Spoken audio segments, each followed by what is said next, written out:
All right, so thank you for watching this video. Hopefully you watch the duration of the video and watch the videos that will come. So if you're watching this, either you're intrigued by whatever caption I have made for this, or you're one of my friends and family that has so decided to support. So thank you either way. So for those of you who don't know me, my name is Brittany. I'm 25 years old. I am a active duty officer in the United States Army. I'm a captain. So I'm stationed out in Texas. And yeah, so that's a little about me. So March 13th, I had a stroke. Believe it or not. Luckily, you know, I don't have any drooping and I can move my arms and legs and all that stuff. So luckily all of the limitations that I have and the kind of losses that I suffered, people can't really notice. So in this video, I will be talking about kind of the build up to it, what happened during, and kind of what's going on now. And I'll have more stories later, more videos later to talk about the causes, more of the medical terms, things to prevent it, you know, just more on it. So just stay tuned, subscribe, share with your friends, share with your family. Because as I felt, it can't happen to me. So it can happen to anybody. So hopefully this will just, you know, give you some knowledge that you didn't know that you needed. So I had temporary duty in California back in February. And I had a flight on February 18th. And so on that flight, I flew through Dallas. I had a 40-minute layover. I didn't really have an issue with it at first until I got off of my plane and I only had 20 minutes to get to my next plane. So in that 20 minutes, I had a 10-minute train to catch. So if y'all ever gone through Dallas, y'all know that the trains take forever and it doesn't make sense how the trains are lettered or whatever. So after I got off the train, I had 10 minutes to get to my gate before it closed. So I had to run. And I do not like running, especially at the airport. So I ran to my gate. I made it in time, but when I got on the plane, I'm drenched in sweat. I'm hot. I'm out of breath, you know, basically dehydrated. So I get on the plane and they're like, yeah, we're not going to have any beverages for you all. And I'm like, oh, well, great. Just my luck. And the plane was hot. So if you read your card in your on the airplane, which most of you don't, but it's in there, there's a portion that talks about clotting, and it tells you that you should be hydrated and you should be cool and what not to do. So that's something I'll talk about later. But in the moment, I just, you know, got on the plane, so I'll pull off whatever, cool. So I get to my destination and I had a migraine. Now I get chronic migraines, so I didn't think anything of it. And so I just took some medication. I took Excedrin and I took my prescription medication and I thought I would be fine. So the only reason I remember I had a migraine is because my friend asked me to go see Black Panther. And I remember that was the premiere weekend. So I had a headache. So I woke up the next morning and I was like, okay, I still have this migraine, which was weird to me because typically Excedrin and my prescription medicine works out. So for it to not work out, it was like, okay, this is weird. So I was like, all right, well, let me, you know, take another Excedrin, take some more of this medication, and I should feel better. Right? Wrong. So the migraine went on, and now it's time for me to go back to work, and I'm like, my head is killing me, like something's wrong. And this headache, it wasn't like the typical migraine. It was like, it hurt really bad. So I was like, by that Friday, I was like, let me go to the ER. Because I couldn't sleep. And the pain started to come down to my neck. And I carry a lot of my tension in my neck. So they just thought that, you know, it was possibly a strained muscle or something to that extent. So they just gave me a muscle relaxer. Was like, hey, you'll be good to go. They were like, if the pain persists tomorrow, then come back. Because at that point I couldn't turn my head. I couldn't turn past here. Like, I was in a lot of pain. So later that night, I was like, this pain is still here. Let me go back to the ER because this is not normal. Like, I literally couldn't turn my neck. I couldn't turn. I couldn't. It was painful. I couldn't sleep. And, you know, light sensitivity was at a high. And I'm like, all right, now something's got to give. So I went back to the ER. And they were basically like, you know, we gave you some medication. They did an MRI on my neck, and they're like, nothing's showing up in your neck. Just go to your doctor, and she should be able to treat you. So I'm like, all right. So I went to my doctor, and she's like, okay, well, you know, she felt what she thought was a knot in my neck. And she's like, okay, well, you have a knot in your neck. Just, you know, they gave you muscle relaxers, so just keep taking the muscle relaxers and they should get better. But I'm like, but I have this headache too, and I've had a headache for a week, so something's got to give. And they're like, you know, they wasn't really trying to hear me. So I'm like, all right. So in this process, I was supposed to be PCSing, so I was supposed to be moving to another duty station. So I couldn't really just stop what I was doing because I had to go to these briefings and I had to clear the installation. So I'm still, you know, going to work, so to say, going around, going in and out of buildings, and I wasn't sleeping because this headache and this pain in my neck was just, it was just horrible.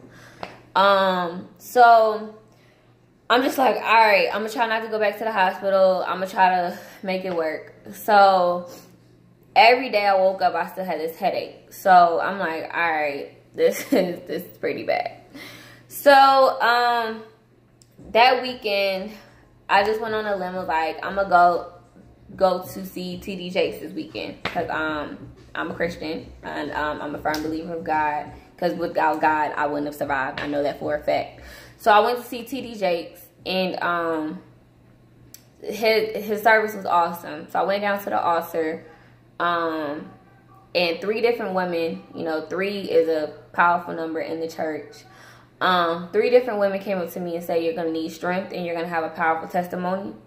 They prayed for strength for me, and they told me that I had to speak on my testimony. So here I am.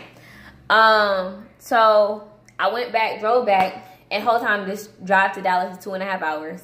And I was having this terrible migraine this whole time. So now we're at March. This was March 4th. So I'm like, okay, something's gotta give, because a migraine is one thing if you have it one day, but to have it, we're going on 2 weeks now. I'm like, all right, come on now. So I go back to my doctor and I'm like, look, y'all, like, I am in pain, like something, y'all gotta do something for me. So they do Accutens unit. So that's basically where they, it's like they do acupuncture with the needles, and then they hook up a TENS unit to the needles to greater impact your muscles. Because like I said, at this point, it's hurting to move, and they're thinking it's my neck, and they're thinking my neck is pulling down and causing the pain on my head. Accutens doesn't work. So the next day, I go to the chiropractor, and he's trying to manipulate my neck, and he could feel, you know, the tension, and they're just like, what is going on? You know, you should get better by now. And I'm like, y'all, I can't function. So I keep on pushing through, because at this point I'm supposed to leave Fort Hood on the 16th of March. So I have to, in my mind, I'm thinking it's my sinuses or something, you know. I don't know. I was just in the moment, I didn't think it was as serious as it was. And oftentimes, women, and especially black women, we don't think that we don't think things are as serious as they are. And so that's another topic that I'm going to speak on later is black women in healthcare in emergency situations. So a couple days go by, and in my mind, I kept wanting to go to the ER, but they kept turning me away. So I'm like, why would I go back? So I was referred to neurology months back, and I was like, you know what? Every day in between my appointments, I was going to the neurologist like, hey, can y'all see me? No. Hey, can y'all see me? They're like, no. Come back on the 15th. I had an appointment on the 15th. Mind you, I was supposed to left on the 16th. So I'm like, all right, whatever. So the 9th/10th, I could not sleep. And it was to the point where I was asleep and it felt like somebody punched me and woke me up. And it actually scared me. And so I was like, I need to go to the ER. So I called my line sister and I'm like, hey, can you come take me to the ER? And before she could get there, I started throwing up. And I was like, yeah, okay, something serious. So I get to the ER and I threw up probably 5 times before they saw me. And the doctor's like, you know, what's your pain level at? And I'm like, it's at like a 10. Like I am hurting. Like I can't sleep. I can't eat. I can't function. You know, this is really hurting. So they just wrote it off as a acute migraine again. Sent me home with some more muscle relaxers and was like, if the pain persists, come back. And I'm like, oh my gosh, what in the world? So this is the Saturday. This is my last Saturday, supposed to be my last Saturday in Texas. So bring it back to the next week. Monday, I had a bunch of appointments and I'm going to all these appointments. So I go see my primary doctor and she tries battlefield acupuncture. This is where they basically pierce your ears and it's at your pressure points, and it's supposed to be for people that have headaches, and it's supposed to help immediately. She did these piercings and it did not help at all. And I'm like, this is painful, like something is wrong.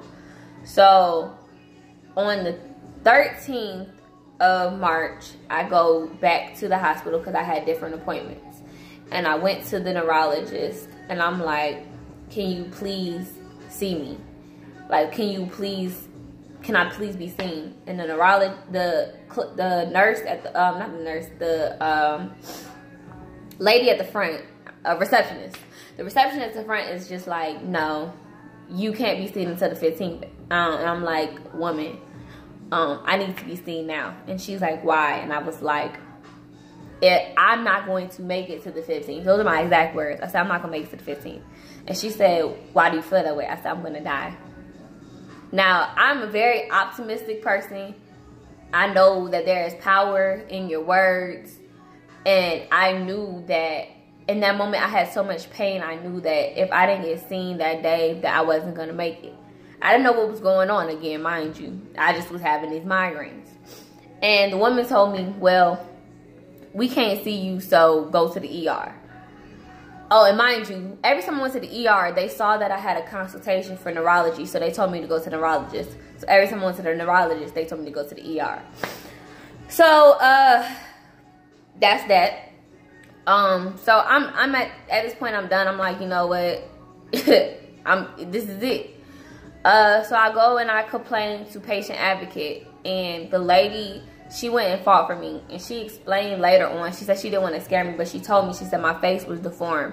She said my face was swollen. She never saw me a day in my life. She said my face looked swollen. She said my eye looked like it was bulging out of my head, and she was like, something was wrong. She could see something was wrong.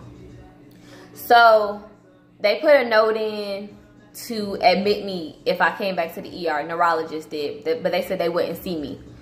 So I was like, you know what, whatever. So I was like, I felt like they wasn't gonna take me seriously, so I went home. And I wasn't gonna go back to the ER because I had been 3 times before, and they turned me away each time and basically made it seem like it wasn't that serious each time. So I was like, you know what, I'm gonna go home. So I went home and I threw up again. I threw up like 5 times, and mind you, I hadn't eaten for 4 days. So for me to be throwing up is just like with something serious. So I went to the ER, and so I'm in the ER, and they're like, by this point, the people at the ER, they know exactly who I am. They know what I'm coming for. Oh, your head still hurts? Yes, it does. Okay, well, okay, let's send it to the back. So when they sent me to the back, they took my vitals, and my blood pressure was really low. Like, it was like 90 something over, oh no, it was like 80 something over 90 something. I don't really know. I can't remember because I was in and out at this point. So I'm like, hey, and my pulse dropped down to 39.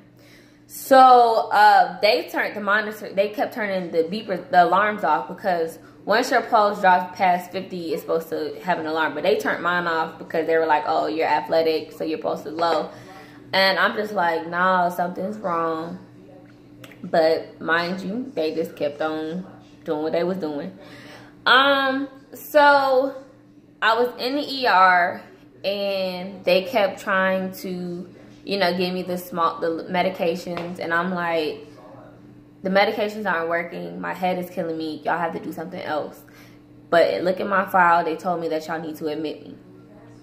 So they looked in the file, and the doctor was like, okay, well, we will admit you because none of the pain medications are working. So this draws me over to the 14th of March, because by then we were there overnight. So the doctor, I'm in and out now. He had, like, the doctor's having to tap me to keep me awake, because my head is like, it was really bad. So he tapped me, and he was like, have you had a scan of your head? And I remember waking up, and I was like, no. And he was like, what? And I was like, I know. And he was like, we need to get a scan of your head ASAP. So they put me in a wheelchair. They took me to get a scan. And then they decided to admit me while I was going to get the scan. So they took me upstairs to get a room. And before I could even get in the bed, they were like, you're going to get transferred to the civilian doctor. And I'm like, the civilian hospital. And I'm like, why am I getting transferred?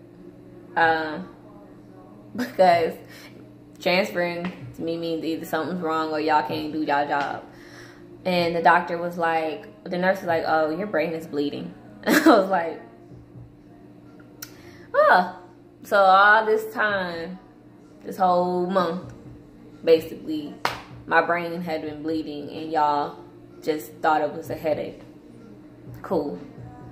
Alright, well, at that point I was like, cool, whatever. Call my mom and call my boss to let them know, because I'm tired. My head was hurting. So I ended up, so they transferred me to another hospital, and I get there, and of course the first thing they want to do is get an MRI.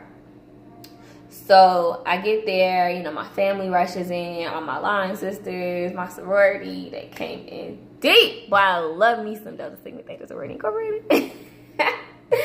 People from our church came out there, and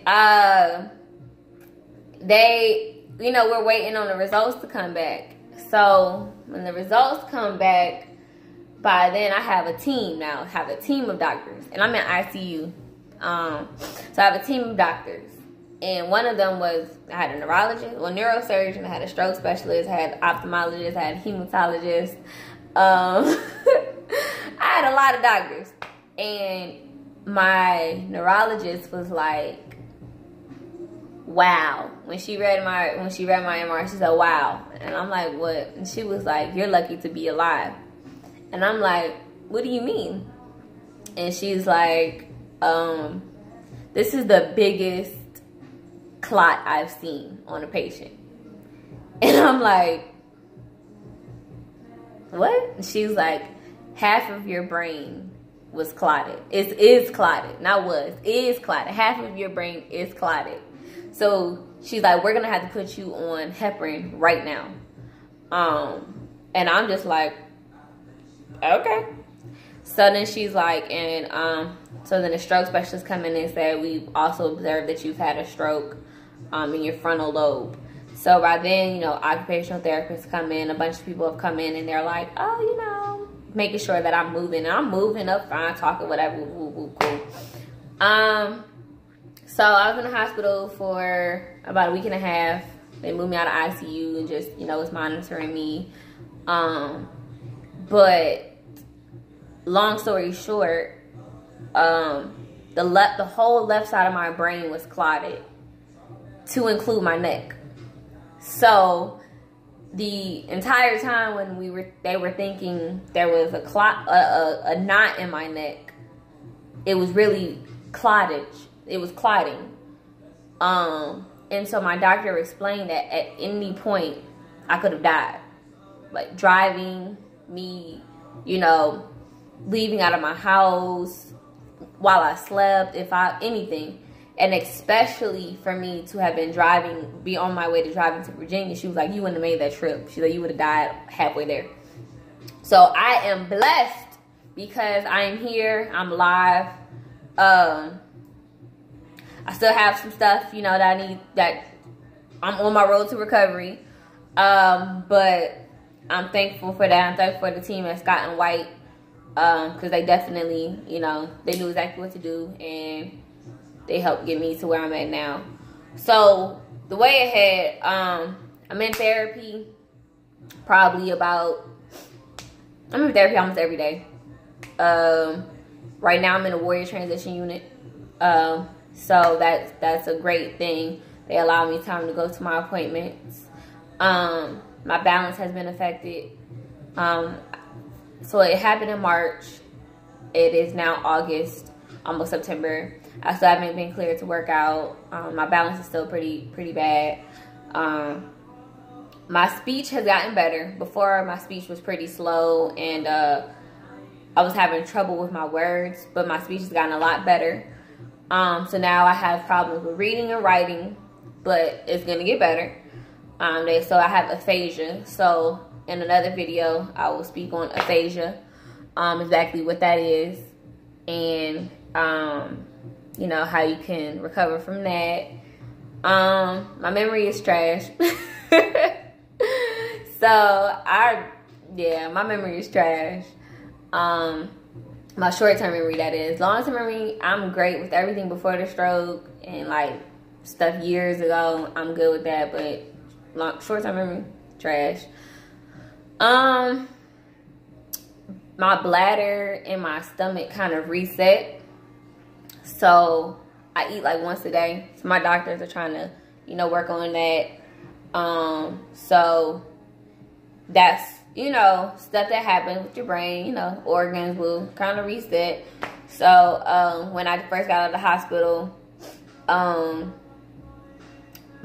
didn't know I had to use the bathroom. So basically, I wasn't using the bathroom myself. But basically, it was like if somebody was to sit in a meeting for a long time, and once your stomach starts to hurt, that's when I knew I had to use the bathroom. So it was kind of like my stomach would tell me once it was in pain. So that's how I learned that I knew how to use the bathroom. But it started to get better, so I'm good on that end. But now my stomach is messed up. I still have numbness on my left side, so my face, my arm, my leg still has like the tingling, the numbness. Like right now, it's all numb. But yeah, you know, I'm just grateful, honestly, because it could have been a lot worse. Oh, the cause. So it is not hereditary. I don't have a clotting disorder or anything like that. My doctor said that all my doctors, that they feel like birth control was the cause of my stroke. I was on birth control. So I'm off of birth control now, and they said there's nothing wrong with my blood. So again, that will be another topic for another day. And if at any point you have any questions or comments or whatever, just drop them down below and I will get back to you. And if there's any discussions or anything that you want, you know, anything you want me to discuss, feel free to ask. I'll be open with that.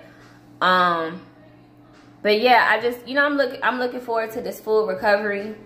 Because, you know, it's been a journey thus far, and I've had to learn to be really patient with it. You know, battling depression after that, to go from working out, being fully independent, you know, having my full future ahead of me, well, planned ahead of me, to being injured, you know, being dependent on people, not being able to work out, not being able to work, not being able to read for a long period of time. Kind of, you know, it can weigh on anybody, the strongest of people.